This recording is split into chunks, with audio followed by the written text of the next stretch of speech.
Guys, I just figured out we could call this TKO. Todd Kyle O'Toole. Bumsies! Where did that brainstorm come Good night, from? everybody. Yeah, That's all we need. Been? That's a walk-off winner. You got to pull a Costanza. I'm out. Shut it down. Shut it down. Okay, where do we begin, Furzy? Do you want to start with let's start with the Leafs winning the draft lottery in a week they needed some good news. It's amazing. The last two times the Maple Leafs have missed the NHL's postseason, they've happened to win the lottery, but I truly believe in legitimacy. I don't think the league benefits at all by trying to help with a Toronto rebuild. So I feel like when you look at those two events happening, essentially a less than 2% chance of that occurring, it could happen to anybody, the way I see it. But clearly a lot of tough decisions will have to be made with this newly revamped Leafs front office in terms of what they're going to do with that number one overall pick, what they're going to do with the assets currently sitting on the roster, and how quickly they can get themselves back into relevance within the Atlantic Division. Todd, I'm actually quite surprised that you even heard that the front office has been revamped. It barely made the news cycle this week, but we'll get there in a second. Do you feel as though having the number one pick overall now changes a potential rebuild into yet another retool, yet another patching of the drywall? If that's what it does, it's going to end up being a curse more so than a blessing, Kyle. So it's an excellent point because I'm sure Leafs fans love to sell hopium to their fans, much like the Rangers, but just ask Restructuring company how that's doing. Sometimes if you're going to rebuild a home, you have to rip it down to the studs. You can't just put up drywall, to use your analogy. You can't paint over it. And I'm not sure the number one pick in the draft, who we assume it's going to be Gavin McKenna, especially when you look at the betting markets right now and how heavily favored he is for that spot, is going to suddenly wave that magic wand and change an aging blue line, completely devoid of players that are equipped to move the puck as quickly as you need to in the modern game. It doesn't answer the question if Auston Matthews wants to make a long-term commitment and continue to be the face of this organization going forward, or they can continue to kick the tires on exploring trade possibilities for Matthew Nyes. So if you're the Leafs, you have to figure out what you're going to do with the number one pick. But in my opinion, it shouldn't change what the strategy was going to be if they ended up picking third or even further down the board in a pick that most likely would have been used as compensation for deals they've made in the past with the Boston Bruins, the Brandon Carlo trade, and Scott Lawton as well. Just to clarify, you said hopium, not opium. Well, right? I mean, look. They could use both. If you've been a Leafs fan for the last 50 years, opium may actually be a stronger, more heavily encouraged substance than hopium. Because hopium leaves you empty at the end of the day. Opium, you at least get something from. So I've been told. Guys, can we pull up that picture with Chayka Sundin and Keith Pelly? Because this picture should be the most discussed picture in Leafland because they did Keith Pelly dirty. They did him so wrong. Like I've worked in TV. They could have said, okay, let's bring out an apple box. You stand on this because it looks like he's kneeling down. That is a tremendous picture, and it's one that I'm sure will be revisited multiple times if the new arrangement of the Leafs front office doesn't quite pay dividends as quickly as Leafs fans would like. But, hey, I mean, we knew change was coming, but the fact that the Leafs are still considering going into the 2026-2027 season with Craig Berube as their head coach, that a lot are speculating because it's a cost-saving measure, I'm not sure exactly how you sell that to the fan base in any capacity. Well, we're going to dissect that. But first, the draft lottery. I talked to this with Keegan. We tacked it on to our Jays talk this morning about how confusing the draft lottery is. And first, you're a smart guy. There's got to be a way in which they can put the team's logos on there. There has to be a way. So it's because there's no way anyone watching that knows what's going on. Oh, I mean, they claim that they did a better job, which I will say the NHL has gotten better with the way that they air the draft lottery instead of us just getting the envelopes and we're just supposed to, quote unquote, trust the process and what goes on behind closed doors. But with the lottery balls, I think it makes it tough, Toolsy, because you have to have all the different permutations. And that's what they try and explain. But look, let's not sugarcoat it. All of us as hockey fans aren't that bright.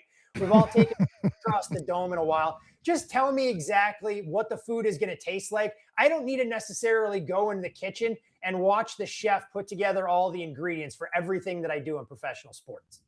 It's a good thing the Leafs are so prone to embracing AI, because I actually had to watch it with Claude last night to figure out what the hell was happening. But on to the front office hires, Todd. You have a lot of contacts around the league, and I'm sure you've had a lot of conversations since. And I've been asking everyone I've spoken to since about this. What was the impression you and your contacts got when they announced who they'd hired? Surprise more than anything else with John Chayka and the unfortunate baggage that's going to carry with him since he was a member of the front office in Arizona, and how quickly he can leave that in the rearview mirror. At the same time, I think every Leafs fan and folks around the league are going to be watching him through a microscope, analyzing every single one of the moves he makes. And until you see the on ice product start to trend in the right direction, in arguably, guys, what on paper could be one of the most difficult divisions in the entire NHL, not just next year, but going forward when you look at a lot of the young teams trending up, most notably the Montreal Canadiens. We'll see what the Senators do. And I don't think Buffalo is going away in the near future either. So it puts them in a tough spot. But you also wonder about putting him in this role after sitting on the sidelines for the last handful of years and bringing in Mats Sundin as well, a guy that unfortunately for him doesn't have any experience. And you don't have to look far up the road to see, or down the road, I guess, as the case may be, what it's done in Detroit. And this coming from Steve Yzerman, a former franchise legend in Detroit, that at least had an opportunity to learn from some of the brightest minds down in Tampa, thrust into a bigger role. And look, we can poke fun at the Yzer plan all we want, but clearly that hasn't panned out the way the Red Wings want. And I think the Leafs are going to have to answer a lot of tough questions early on if this doesn't yield immediate results, which to your point earlier, Kyle, I don't think it's going to. I think if you're the Leafs, you have to tell your fans that, look, this is going to be a 3 to 5 year process, but you need to lay that process out so the fans can believe in what you're doing. The question I keep getting from my friends is, why does John Chayka even want the job? He owns 50 Wendy's franchises, him and his wife, along with 5 Tim Hortons. I mean, I think this is a chance for Chayka to come in and try and sweep what's transpired in the past under the rug. And the bottom line is this. I thought you were going to say to get Wendy's throughout the Scotiabank Arena. Well, that's what I was going to say. Do we see the Leafs go out there for game one with a Wendy's patch either right on their left shoulder, or do we see it on the helmet instead? If we get the Wendy's and Tim Hortons combo, Toolsy, we're going to know exactly how this is going, because we've realized that Keith Pelly and MLSE want to do everything they can to try and generate revenue through unique channels that are there. But I have to imagine anyone that's been in these high-profile positions, as competitive as they are, he wants a second opportunity. And look, I don't think there were any other teams around the league that were banging down his door to bring him in, given how unceremoniously his exit was from Phoenix, a now defunct organization, so to speak. My take on it was the opposite of anyone's that I've discussed this with, and that was John Chayka went into the meeting with Keith Pelly, and he blew them away with his vision, because he's been thinking about what he's going to do for the last 5-6 years. While every other GM came in and gave them the old, we'll build an identity, we'll build some grit. And Chayka comes in, and it's like Einstein walks into the room. That's why I believe they made this choice, because he put something on the table that had never been put into their brains before.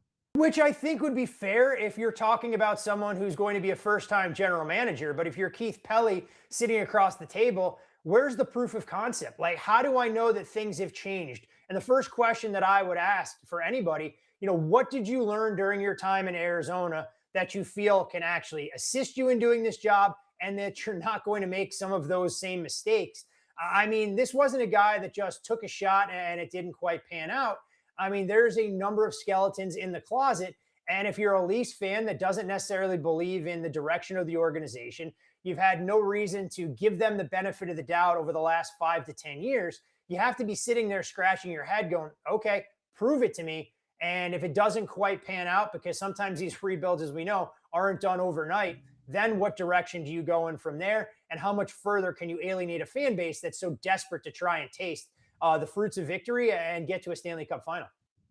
Okay, so he's learned then, of course, try your best to follow the NHL rules and always wear 60 or better sunblock, because it's very hot down there in Arizona. How does this change the Auston Matthews equation, in your opinion? Because he's been subject to a ton of trade rumors basically since the season ended.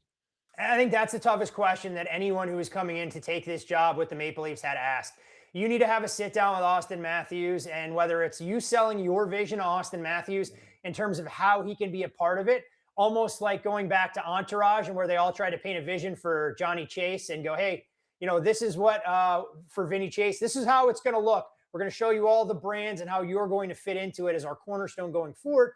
Or if Matthews goes, you know what, I just don't see it, making sure that you're doing everything that you can to exhaust every possibility that's out there. You're not taking pennies on the dollar, and realizing that a game-breaking center is tough to find, and how you can try and use the most desirable, at least in theory and on paper, asset that you have in your organization to get you some of those key pieces that allow you to accelerate some of that growth and development going forward. Because I don't think it's a formality that we see number 34 out there on opening night wearing a Leaf sweater. If somebody's willing to come in and overwhelm you, or the front office decides there's other draft capital we can pick up, or we want to try and pivot and go in a completely different direction to put our fingerprints all over this next iteration of the franchise. What do you see Mats Sundin's role as being? I know he's got a title, but is he just there because they need a human in the room? Because Chayka is part cyborg, I believe. My feeling is a figurehead more than anything else. And I'm not sure that the Leafs would openly admit this. And maybe I'm selling Mats Sundin short, which, look, in this business, I always like to get proven wrong, especially by former players. But at the same time, I have to imagine that he's going to be out there handling a lot of the media responsibilities. He'll be that friendly and familiar face that can engage. And if things go south, maybe putting Mats out there instead of Chayka allows them to soften the potential blow. So I think it makes sense on some level when you bring in someone that the fan base is familiar with, they're comfortable with. But the last thing that you'd want to see from Sundin is him become a sacrificial lamb if this didn't go well. Todd, as I love to do, let's pivot to hockey teams that are actually still playing right now.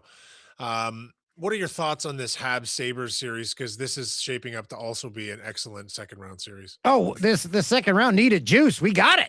Phenomenal. I think this is going to be the series that is going to give us all of that drama, all of the energy, and the fact that one of these long-suffering fan bases, I know Canadians fans will go, well, long-suffering, we were in the Stanley Cup final during COVID. It wasn't that long ago. Let's pump the brakes there under the current format for the National Hockey League, that one of these teams will move on to the Eastern Conference Final and have a legitimate chance to get to the Cup, especially for the Sabres, who have been outside looking in of the postseason for the last 14 years.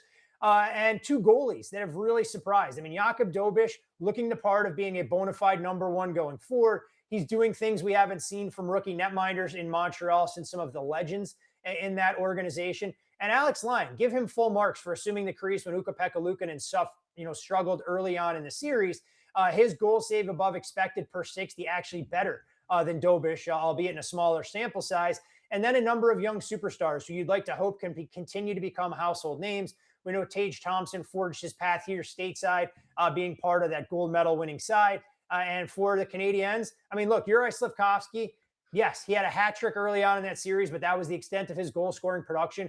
Cole Caulfield, one goal in that series, he's going to have to be better. And then Nick Suzuki gets his one tally. Fortunately for him, it comes in that pivotal Game 7. But a lot of fun storylines here and a lot of players that I think are going to have a chance to really go out there and make their impact.